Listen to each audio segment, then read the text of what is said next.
Facebook জুড়ে এখন আলোচনা ঠাট্টা আর ইয়ার্কির বিষয় সান্ডার বিরিয়ানি। বেশ কয়েকদিন ধরেই ফেসবুকের ট্রেন্ড হলো সান্ডা। এই সামাজিক যোগাযোগে 2-3 মিনিট রিলসে চোখ রাখলেই অন্তত 4-5টি সান্ডার কন্টেন্টের দেখা মিলে। সাম্প্রতিক সময়ে মধ্যপ্রাচ্যে প্রবাসী বাংলাদেশিদের মধ্যে সান্ডা শিকার একটি জনপ্রিয় আলোচ্য বিষয় হয়ে উঠেছে। সামাজিক যোগাযোগ মাধ্যমে ছড়িয়ে পড়া ভিডিওগুলোতে দেখা যাচ্ছে মরুর বালির মধ্যে প্রবাসীরা দৌড়ে বেড়াচ্ছেন সান্ডা ধরতে। কেউ বলছেন ভাই এই সান্ডা না ধরতে পারলে চাকরি যাবে, আবার কেউ বলছেন কফিল বলেছে সান্ডা না পেলে ভিসা ক্যান্সেল। এত সব কিছুর মধ্যেই প্রশ্ন উঠেছে সান্ডা কি?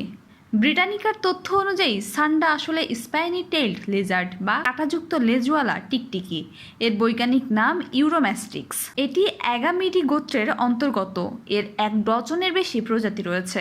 এভাবে সান্ডা কোনো নির্দিষ্ট প্রাণীর নাম নয়, মরু অঞ্চলে বাস করা এই গোত্রের বেশ কয়েকটি প্রজাতিকে বোঝাতে ব্যবহৃত হয়। আরবি ভাষায় একে বলা হয় দব। মরুভূমিতে বসবাসকারী এই গোত্রের লিজার্ডদেরই সাধারণভাবে সান্ডা বলা হয়। সান্ডা সাধারণত উত্তর আফ্রিকা থেকে শুরু করে ভারত পর্যন্ত বিস্তৃত শুষ্ক ও আধা শুষ্ক পরিবেশে বাস করে। সৌদি আরবের মরুভূমি এদের অন্যতম প্রাকৃতিক আবাসস্থল। দিনের বেশিরভাগ সময় এরা রোদ পোহায় এবং সন্ধ্যা হলেই গর্তে ঢুকে পড়ে। বিপদ টের পেলে পাথরের খোঁজে আশ্রয় নেয়। সেখান থেকেই এরা গাছের পাতা বা ফলমূল খায়, মাঝে মধ্যে ছোট পোকামাকড়ও খায়। এই সরীসৃপের শরীর গিরগিটির মতো। তাপমাত্রা ও ঋতুভেদে এরা রং বদলাতে পারে। ঠান্ডায় এদের গায়ের রং গাঢ় হয় যাতে সূর্যের তাপ বেশি শোষণ করতে পারে। গরমে শরীরের রং হালকা হয়। এভাবে শরীরের তাপ নিয়ন্ত্রণ করে এরা বেঁচে থাকে। সান্ডার মাথা চওড়া, শরীর মোটা, 4টি পা আছে। লেজ মোটা এবং কাঁটায় ভরা। এই কাঁটা শিকারীকে ভয় দেখাতে বা আঘাত করতে ব্যবহার করে। আত্মরক্ষার জন্য এরা গর্তে ঢুকে লেজ বের করে তা হিংস্রভাবে দৌড়াতে থাকে। সব প্রজাতির সান্ডা ডিম পাড়ে। প্রাপ্তবয়স্ক অবস্থায় এরা নিরামিষভোজী।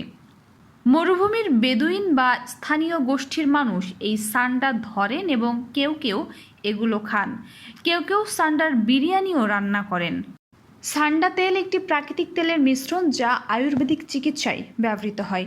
মূলত যৌন কর্মহীনতার সমস্যা সমাধানে এটি ব্যবহৃত হয়ে থাকে। বলা হয় এই তেল পুরুষদের মধ্যে ইরেকটাইল ডিসফাংশন এবং অন্যান্য যৌন সমস্যার সমাধানে সাহায্য করতে পারে। কারো কারো মনে সান্ডা তেল পুরুষের যৌনাঙ্গ বৃদ্ধিতে সাহায্য করে, তবে এর কোনো বৈজ্ঞানিক ভিত্তি বা প্রমাণ নেই।